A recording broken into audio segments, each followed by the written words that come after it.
Sorti en février 1992, Soccer Brawl fait partie des jeux Neo Geo première génération, baignant dans une ambiance futuriste, à l'image de Robo Army, 2020 Super Baseball ou Hitman. On aime ou on n'aime pas cet univers robotique, mais cela a permis à SNK de marquer son empreinte et d'affirmer son identité sur le marché. Mine de rien, il s'agissait du 7e jeu de sport du système, ce qui là aussi permettait à l'éditeur-constructeur de se distinguer de la concurrence. Cette fois, Soccer Brawl nous plonge dans un jeu à la frontière entre le football et le speedball des Bitmap Brothers. Le futur, c'est maintenant. Le football a évolué en ce que nous pouvons désormais appeler Soccer Brawl. Les joueurs cybernétiques utilisent des coups de pied spéciaux et des phaseurs de bras intégrés pour détruire les autres joueurs. Assurez-vous que votre wattmètre est plein lorsque vous utilisez ces tactiques brutales. Les deux stades magnétiquement clos vous permettent de donner un coup de pied ou de passer sur le mur. Il n'y a pas de faute dans cette ligue, alors surveillez votre dos ou vous serez pulvérisé par l'équipe adverse. Du côté de la presse française, Soccer Brawl avait été chaudement accueilli, comme on peut le voir. Console Plus l'avait noté 85% et avait conclu ainsi son test. Un achat que vous ne regretterez pas. Avec un peu plus d'options et d'inventions, c'était le méga hit. Du côté des commentaires, cela donnait cela. Soccer Brawl vaut toutes les simulations de foot du monde. On voit bien le joueur qu'on dirige. Il peut effectuer tous les gestes techniques du vrai foot.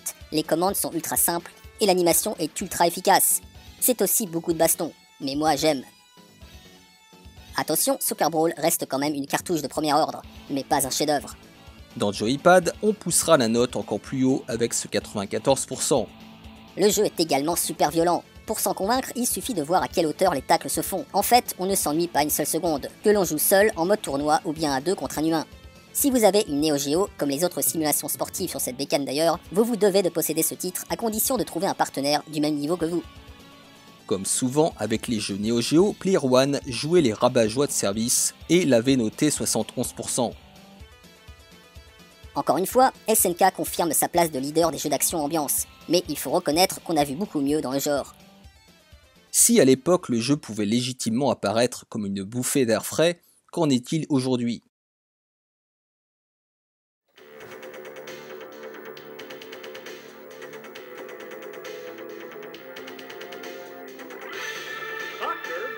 A vrai dire, Soccer Brawl ne m'avait jamais vraiment intéressé et il faudra que je me force un peu pour commencer à y prendre du plaisir. La faute a des problèmes formels. Sans être moche, Soccer Brawl propose des environnements assez génériques, ainsi que des sprites un peu bas de gamme, notamment les joueurs aux proportions étranges. Sans parler de leur façon de courir assez ridicule. Ensuite, j'ai toujours déploré le décalage entre l'énorme puissance théorique de ces super robots et ce qu'ils dégageaient effectivement en cours de jeu. Malgré des effets graphiques sympas, la faiblesse des bruitages a tendance à minorer l'impact des tirs. Nous en parlerons plus tard, mais même les joueurs humains de Super Sidekicks paraissent 10 fois plus puissants. Un comble. Ensuite, la lisibilité des parties n'est pas toujours parfaite, malgré des contrôles assez simples. Vous disposez d'un bouton pour tirer, un autre pour effectuer une passe, et sans ballon, les mêmes boutons servent à tacler ou à taser ses adversaires. Malheureusement, c'est souvent un peu le bordel à l'écran, probablement à cause de la taille des sprites. Cela dit, avec un peu de pratique, on finit par s'amuser, et les parties finissent même par ressembler à Windjammer, dans le sens où la balle passe parfois d'un terrain à l'autre sans interruption. Sans être jouissif, on s'amuse et c'est bien l'essentiel. On peut toutefois reprocher un manque de sens tactique dans les parties, car on finit toujours par utiliser les mêmes mécaniques pour marquer, à savoir tirer et utiliser le rebond de la balle pour marquer de la tête.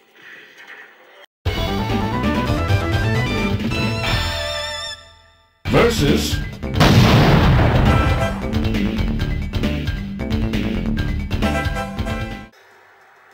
Sorti environ 6 mois plus tard, je peux témoigner que le premier épisode de Super Sidekicks avait fait l'effet d'une véritable bombe en arcade. Dans la petite salle que je fréquentais, le jeu était constamment squatté et le niveau des joueurs y était assez élevé. Doté d'un gameplay simple mais percutant et proposant une ambiance survoltée, il s'imposait comme une référence dans le domaine des jeux de sport arcade. À côté, Soccer Brawl faisait déjà bien pâle figure. Malgré la présence de robots surpuissants sur le terrain, les parties paraissent bien moins dynamiques et le fun s'en ressent. Sans surprise, Super Sidekicks remporte le match.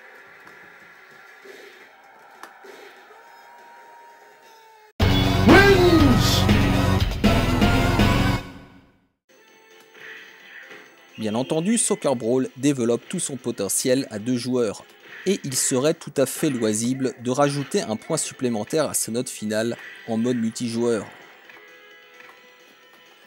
Il s'agit d'un jeu popcorn idéal pour des soirées entre amis, à ceci près qu'il peut en rebuter plus d'un à cause du manque de lisibilité et de sa réalisation technique moyenne. Sympa sans plus, Soccer Brawl est un jeu mineur et probablement développé à la hâte, ce qui se ressent dans son manque de finition.